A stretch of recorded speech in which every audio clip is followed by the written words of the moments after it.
This tutorial will cover the basic steps on how to add risks, including adding probabilities, impacts, and properties. Risks can be added directly to the risk register. Each risk must have a unique name. To add a risk, right-click on the row numbers and choose New Risk. A new row appears. Type in the unique risk name to add the risk. Now you can add probabilities, impacts, and properties. How you enter data is dependent upon how your risk register is configured. You can enter probabilities and impacts from drop-down menus. The risk score is calculated automatically.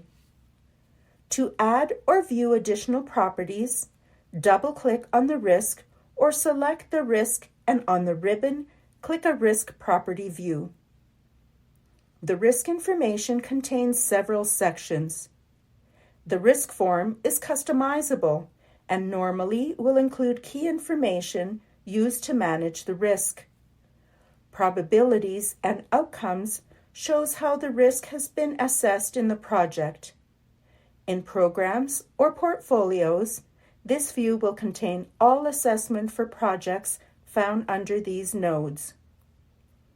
Custom Properties includes all risk properties in the system. Mitigation is where you add risk mitigation activities and includes a mitigation waterfall chart and pre- and post-mitigation risk cubes. Risk Review can be used to schedule and store and manage reviews. Risk History contains a record of all changes to the risk and includes the user and details.